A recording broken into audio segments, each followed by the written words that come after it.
Voilà, alors, je suis donc au domaine Saladin, à Saint-Marcel d'Ardèche, et après Marie-Laurence, une des deux filles, Oui. vigneronne, après Louis le père, et l'initiateur de l'aventure, je suis avec la maman, donc avec Yannick, Annick.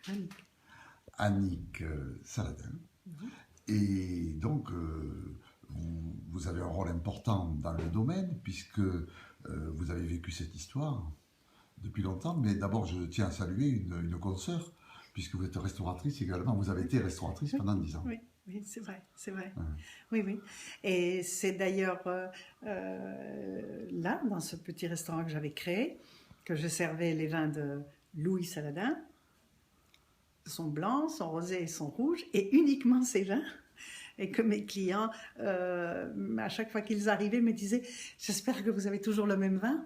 Moi, je dis « Oui, bien sûr, on est toujours ensemble. » Donc, j'ai toujours les vins Saladin. Et je n'avais que cela à ma carte. C'était quand même culotté de ma part, mais bon, je voulais pas trop me compliquer la vie. Et comme les gens étaient contents, pourquoi chercher Et alors, ailleurs? vous êtes dit, quand même, si les gens demandent et en achètent, ça veut dire qu'ils sont bons. C'est qu'ils sont bons. Et du coup, j'ai fermé mon restaurant au bout de 11 ans, quand même. Quand j'avais remboursé toutes mes dettes. Alors, vous fermez le restaurant, et là, bon, Oui. vous investissez davantage de domaine, et vous montez avec Louis à Paris. Voilà. Et alors, il y a une phrase célèbre, je crois, qui est prononcée à la sortie du train, qui dit « Oui, à nous deux Paris. » À nous deux Paris. À nous deux Paris.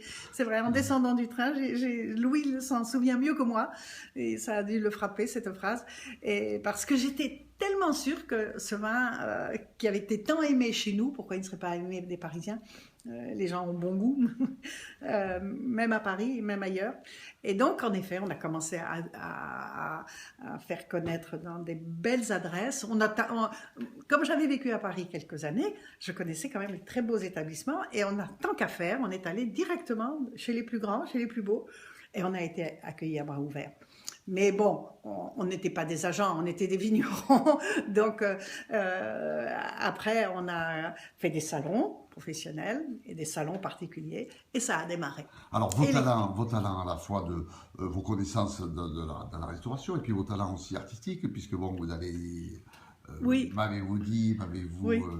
Oui, parce que quand vous m'avez dit que vous vous appeliez Boudet, oui. Moi je connaissais une personne qui s'appelait Boudet, qui est Micheline Boudet, dont j'ai un souvenir magnifique, une comédienne rare. Et vous l'avez côtoyée à la Comédie Française? Et je l'ai côtoyée à la Comédie Française, dans les coulisses de la Comédie Française, parce que j'étais élève du conservatoire et en même temps petite pensionnaire du français.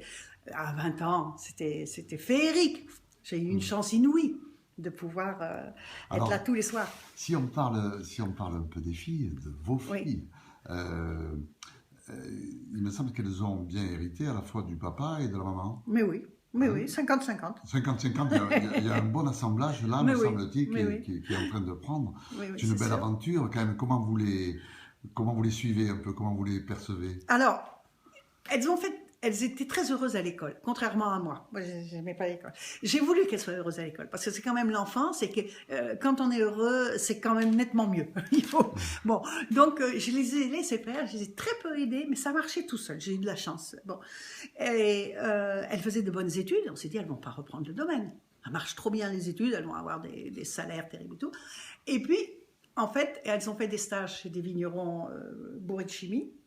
En Californie, Chili, aux États-Unis et en Argentine.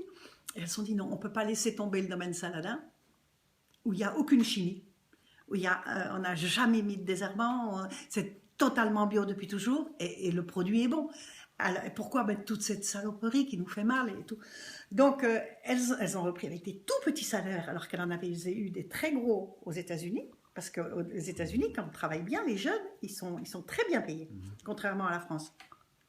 Et elles ont repris et elles se sont passionnées en reprenant et en voyant que les clients étaient contents, qu'elles avaient du retour, qu'on les félicitait, qu'on leur disait ce millésime, il est mieux que celui de l'an passé. Alors, le bonheur, quoi. Le bonheur. Alors, que je les suis, moi, je les laisse faire vraiment ce qu'elles veulent. Et on est plus des grands-parents que des parents. On les a eus très tard, nos filles. Moi, j'ai 73 ans, mon mari, il en a 83.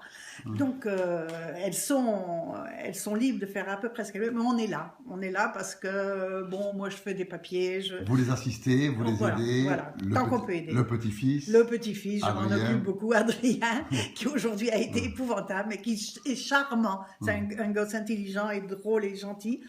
Mais aujourd'hui, c'était pas son jour. Et voilà. Et donc, on fait le maximum pour les aider parce qu'elles sont très courageuses. Elles se lèvent tôt le matin, elles sont là toute la journée jusque tard le soir. Et c'est des métiers où c'est pas un métier, c'est 10 métiers. C'est une passion, c'est une Voilà. vocation, Voilà. ça prend tout, ça Voilà. prend tout. Elisabeth est au Danemark aujourd'hui, elle va rentrer, elle sera au milieu des vignes, après elle est dans un salon, après elle fait déguster de droite et de gauche, les gens viennent là, ici tous les jours. Eh bien, Annick, il ne me Voilà. reste plus qu'à vous remercier pour ce bon repas qui était très bon, et pour ce bon moment, et cette belle histoire qui a démarré en 1422, Oui. Et j'espère ne s'arrêtera jamais. Merci, cher monsieur, merci.